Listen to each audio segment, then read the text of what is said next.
Hello everyone, कैसे हैं सब लोग। आज की क्लास शुरू करते हैं। पिछली क्लास में क्या हुआ था, पिछली क्लास में क्या क्या पढ़ाया था। दो सदिशों का सदिश गुणनफल अदिश गुणनफल पढ़ाया था। दो सदिशों का अदिश गुणनफल क्या होता है, सदिशों के प्रकार पढ़ाए थे। तो दो सदिशों का अदिश गुणनफल बताया था कि दो सदिशों का अदिश गुणनफल क्या होता है, एक अदिश राशि होती है, उसे क्या कहते हैं हम डॉट प्रोडक्ट भी कहते हैं। और डॉट प्रोडक्ट कितना होता है बताया था कि ए डॉट बी कितना होता है, ए बी cos थीटा। ये दो सदिशों का क्या था, अदिश गुणनफल था। आज क्या पढ़ने वाले हैं हम, दो सदिशों का सदिश गुणनफल। तो दो सदिशों का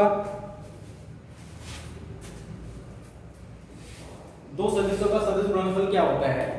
दो सदिशों का सदिश गुणनफल एक सदिश राशि है जिसका परिमाण उन दोनों सदिशों के परिमाणों तथा उनके बीच बने कोण की ज्या के गुणनफल के बराबर होता है। दो सदिशों का सदिश गुणनफल, दो सदिशों का सदिश गुणनफल एक सदिश राशि होता है। वहां लिखा था हमने दो सदिशों का अदिश गुणनफल एक अदिश राशि होता है।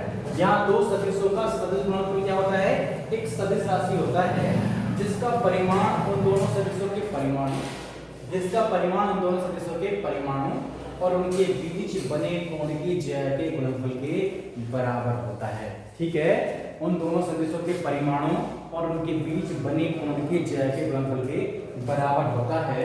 यदि हम मान लें कि दो सदिश है हमारे पास, वेक्टर ए और वेक्टर बी हो, और उनके बीच का कोण थीटा हो।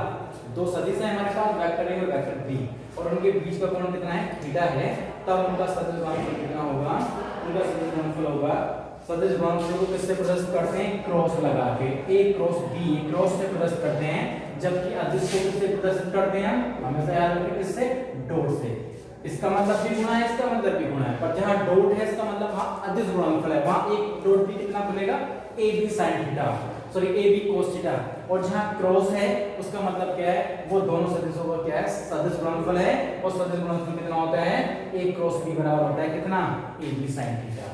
ठीक है, यदि दो सदिश हैं उनकी गुणा कर रहे हैं हम, और उनका जो गुणनफल है वो क्या है, सदिश है, तो a क्रॉस b कितना होगा, ए बी sin थीटा। जहां a क्या है, वेक्टर a का परिमाण है, b क्या है, वेक्टर b का परिमाण है, और थीटा क्या है, a और b के बीच का कोण है। ठीक है, तो दो सदिशों का सदिश गुणनफल एक सदिश राशि होता है जिसका परिमाण उन दोनों सदिशों के परिमाणों और उनके बीच बने कोण की ज्या होता है, साइन के बीच बने कोण की ज्या के गुणनफल के बराबर होता है। अर्थात एक क्रॉस b बराबर कितना होता है, a b sin थीटा होता है। आगे है, जैसे हमने उसमें दिखाया था कि i डॉट i कितना होता है, एक होता है, j डॉट j कितना होता है, एक होता है, k डॉट k कितना होता है, एक होता है। उसी हिसाब से क्या है यहाँ i क्रॉस i, जैसे i डॉट i कितना लिखा था हमने, i डॉट i 1 होता है, j डॉट j भी 1 होता है, और k डॉट k भी कितना होता है, 1 होता है।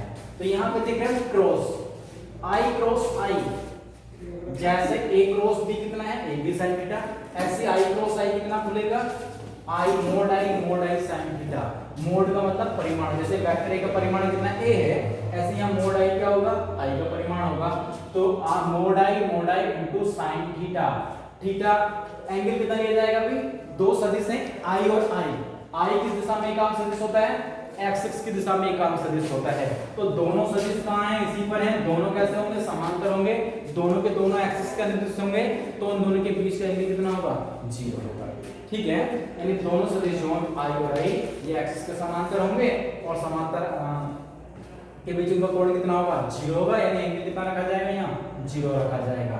तो sin 0 की वैल्यू कितनी होती है, 0 होती है। तो i क्रॉस i कितना आ गया है, 0 आ गया है। उसी प्रकार से मैंने j क्रॉस j दिखाया, j क्रॉस j को भी उसी प्रकार से खोलेंगे, मोड j sin 0, और sin 0 की वैल्यू कितनी होती है, 0 होती है। तो i क्रॉस i भी कितना होता है, 0 होता है, j क्रॉस j भी कितना होता है, 0 होता है, k क्रॉस k कितना होता है, 0 होता है। ठीक है, अब क्या करना है, देखिए ये याद रखिए i डॉट i यानी डॉट प्रोडक्ट समान सदिशों का कितना आएगा, एक आएगा। समान एकम सदिशों का यानी आई डॉट आई हो, जे डॉट जे हो, के डॉट के हो, उनकी वैल्यू कितनी होती है, एक होती है। पर यदि क्रॉस प्रोडक्ट लें हम, आई क्रॉस आई, जे क्रॉस जे, के क्रॉस के, इनकी वैल्यू कितनी होती है, 0 होती है। इन्हें नोट कर लीजिए, आई क्रॉस जे कितना होता है, के, जे क्रॉस के कितना होता है, आई होता है, और के क्रॉस आई कितना होता है, जे होता है। ठीक है, तीन एकांक सदिश होते हैं, आई, जे और के। सीरियल से लेते हैं हम, आई और जे का क्रॉस तीसरे के बराबर होगा के। अभी आई और जे लिया था, अब क्या देंगे, जे और के। तो जे क्रॉस के बचेगा तीसरा वाला, तीसरा वाला क्या था हमारा, आई। ठीक है, और अब तीसरा और पहला यानी के क्रॉस आई कितना होगा, जे। ठीक है, आई क्रॉस जे के, जे क्रॉस के आई, और के क्रॉस आई कितना होता है, जे होता है। ठीक है, यूज करेंगे सवालों में। आगे चलते हैं। अब जो टॉपिक है हमारा वो क्या है, प्रक्षेप्य गति।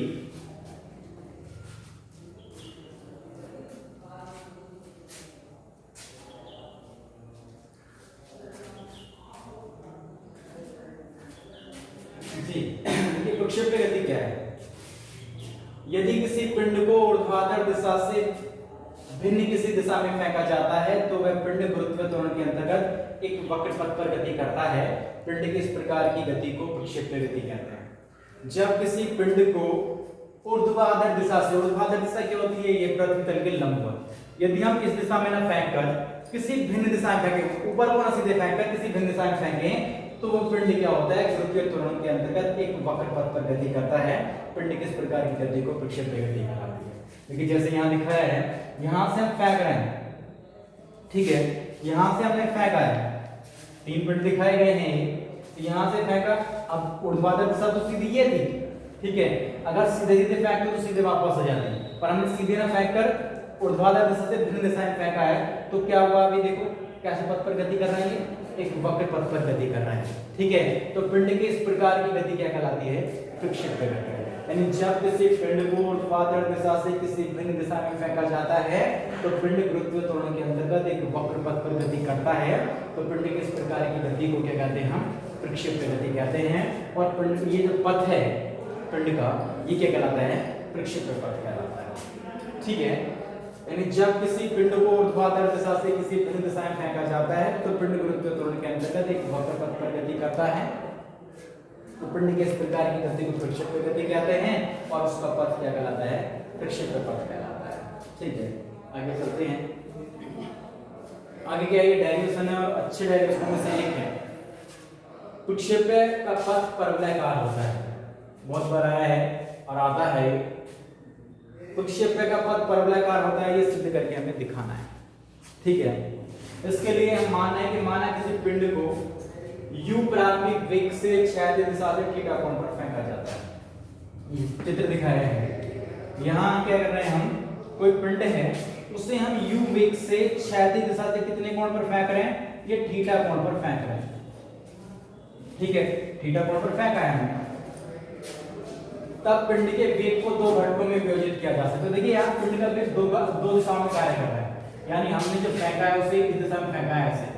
ठीक है, कितने वेग से फेंका है, u वेग से फेंका है, ये कितना है, थीटा है। तो ये वेग देखिए इस पिंड को ऊपर भी लेके जा रहा है और क्षैतिज दिशा में भी लेके जा रहा है। तो इसका मतलब इसका वेग दो दिशाओं में कार्य कर रहा है, क्षैतिज दिशा में भी कार्य कर रहा है क्योंकि पिंड क्षैतिज दिशा में भी गति कर रहा है, और पिंड ऊपर गया है मतलब पिंड ऊर्ध्वाधर दिशा में भी गति कर रहा है। तो यानी इसका वेग दो दिशाओं में कार्य कर रहा है, क्षैतिज दिशा में भी कार्य कर रहा है और ऊर्ध्वाधर दिशा में भी कार्य कर रहा है। ठीक है, तो इस वेग को दो घटकों में तोड़ेंगे, यानी क्षैतिज दिशा में घटक और ऊर्ध्वाधर दिशा में घटक। तो क्षैतिज दिशा में घटक जिसके साथ एंगल जुड़ा हुआ होता है उसके साथ हम कोस लगाते हैं, यानी क्षैतिज घटक कितना आ जाएगा इसका, u cos थीटा, और ये वाला घटक कितना आ जाएगा इसका, u sin थीटा।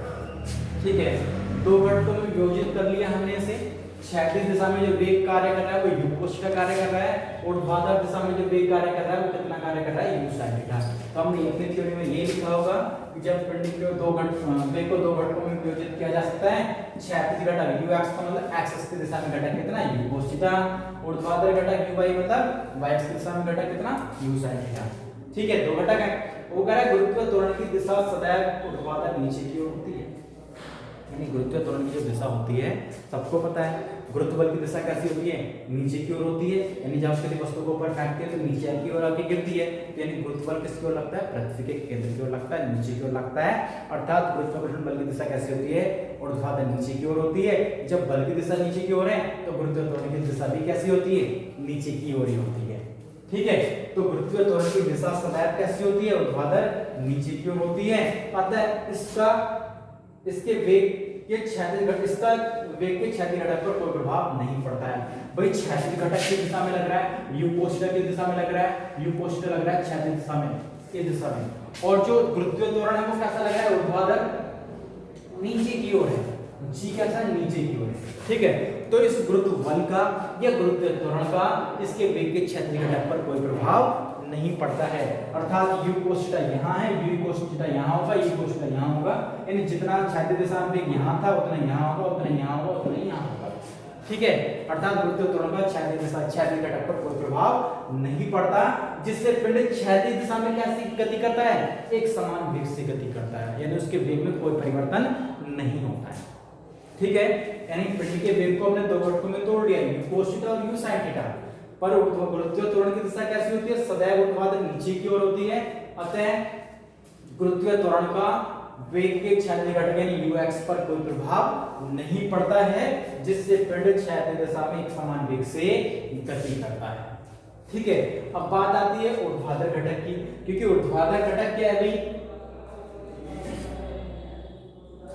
लिखा है परंतु गुरुत्वीय त्वरण के विपरीत होने के कारण पिंड के वेग का ऊर्ध्वाधर घटक लगातार घटता जाता है। तो u sin थीटा किस दिशा में कार्य कर रहा है, ऊपर की ओर कार्य कर रहा है, और जो गुरुत्वीय त्वरण है वो कैसा कार्य कर रहा है, नीचे की ओर कार्य कर रहा है। तो दोनों की डायरेक्शन कैसी, अपोजिट है, विपरीत है। तो गुरुत्वीय त्वरण ये ऊपर की ओर जा रहा है, ये नीचे की ओर लग रहा है, तो गुरुत्वीय त्वरण क्या करेगा, इसका विरोध करेगा। अर्थात इस गुरुत्वीय त्वरण के कारण इसका वेग ऊर्ध्वाधर घटक लगातार क्या है, घटता जाएगा। ठीक है,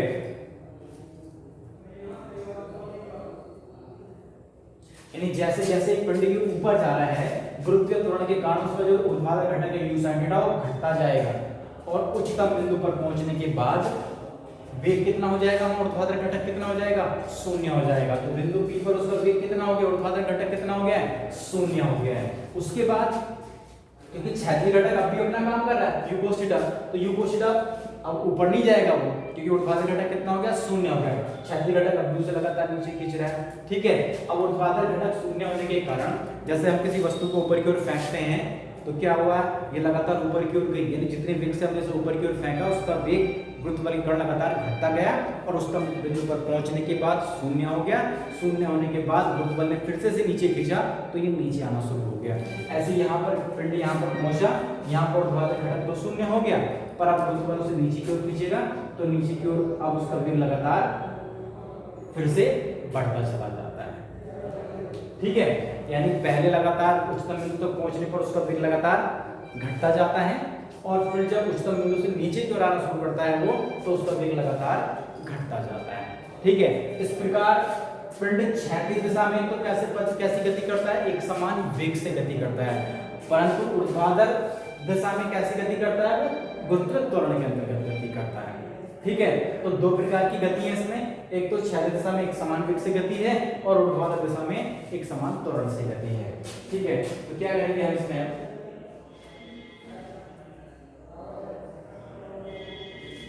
तो क्षैतिज दिशा के लिए हम सूत्र लगाएंगे, हम इसमें क्षैतिज दिशा की गति के लिए हम फॉर्मूला लगा रहे हैं। तो दूरी बराबर क्या होता है, दूरी बराबर कितना होता है, 4 गुणा समय होता है।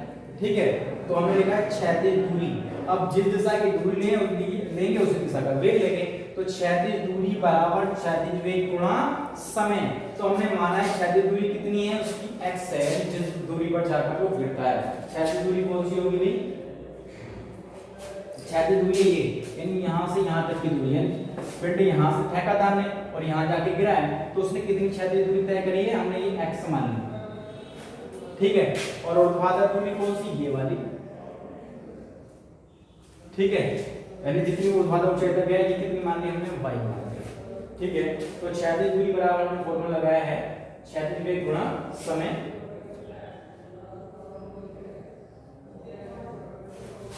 ठीक है, क्षैतिज दूरी बराबर क्षैतिज वेग गुणा समय। तो क्षैतिज दूरी कितनी मानी हम x हो गया, क्षैतिज वेग कितना है हमारा u cos थीटा हो गया, समय कितना माना है हमने t माना है। तो यहां से हम किसकी वैल्यू निकाल लेते हैं, समय की वैल्यू निकाल लेते हैं, अर्थात कितने समय में पिंड ऊपर गया और फिर वो नीचे आ गया, यानी कितने समय तक वो पिंड हवा में रहा है।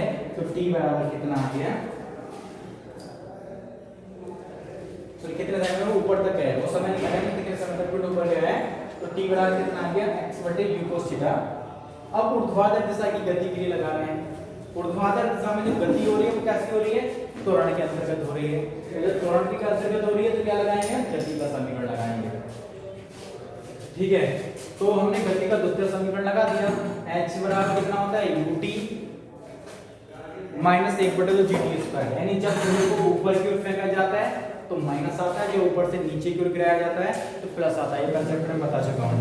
ठीक है, तो गति का द्वितीय समीकरण लगाया h बराबर ut माइनस का 1 बटे 2 gt स्क्वायर, ये हमने किसके लिए लगाया है, ऊर्ध्वाधर दिशा की गति के लिए लगाया है। ठीक है, h की वैल्यू हमने माना तो ऊर्ध्वाधर दूरी कितनी तय करिए, y लिख लिया, uy कितना है u sin थीटा। अब क्रॉस t की वैल्यू रख दो भाई, t की वैल्यू कितनी x बटे u cos थीटा, x बटे u cos थीटा हो गया, माइनस 1 बटे 2 g, यहां भी किसकी वैल्यू होगी, t की वैल्यू होगी। ठीक है, यहां पे कोई u से u कैंसिल हो जाएगा, तो कितना हो जाएगा sin थीटा बटे cos theta x, sin theta बटे cos थीटा क्या हो गया है tan थीटा, ये sin थीटा बटे cos theta into x minus का 1 बटे 2 gx स्क्वायर बटे u square cos square theta. तो sin थीटा बटे cos थीटा लिख दो कितना tan थीटा, तो y बराबर कितना आ गया है sin theta into x minus 1 बटे 2 gx स्क्वायर बटे u square cos square theta. अब देखिए जरा, ये हमने लिखा है लाइन, यह समीकरण y में कितनी घात है, एक घात है, और एक घात है तथा x में कितनी है, द्विघात है, x में कितनी घात है तो 2 है, और y में कितनी एक है। अतः यह समीकरण परवलय के समीकरण क्या होती है, y स्क्वायर बराबर 4x, x स्क्वायर बराबर 4ay। ठीक है, यानी उसमें दो चर आते हैं x और y, उनमें से एक की घात तो 2 होती है और एक की घात कितनी होती है, 1 होती है, वो परवलय का समीकरण होता है। तो सेम यहाँ भी तो वही है, y की एक घात और x की कितनी है, द्विघात है, अर्थात ये समीकरण किसकी है, परवलय की है। तो और ये पद किसका निकाला है, किसकी गति के लिए निकाला है, प्रक्षेप्य गति के लिए। पिंड कैसी गति कर रहा है, प्रक्षेप्य गति कर रहा है, तो इससे सिद्ध होता है कि प्रक्षेप्य का पद कैसा होता है, परवलय का होता है। ठीक है, तो यह समीकरण, इस समीकरण में y की एक घात है और x की द्विघात है, अतः यह समीकरण परवलय के समीकरण को प्रदर्शित करती है, जिससे यह स्पष्ट होता है कि प्रक्षेप्य का पद कैसा होता है, परवलयकार होता है। ठीक है, चार्जर है क्या, चार्ज। ठीक है, ये डेरिवेशन हो गया है, दो चीजें बताई हैं, दो सदिशों का सदिश गुणनफल और ये प्रक्षेप्य का पद परवलयकार होता है। दोनों के दोनों मोस्ट हैं, सदिश गुणनफल, अदिश गुणनफल और प्रक्षेप्य का पद परवलयकार होता है। ठीक है, इनकी प्रैक्टिस करेंगे, कॉपी में नोट्स करेंगे। ठीक है, आज के लिए इतना ही काफी है।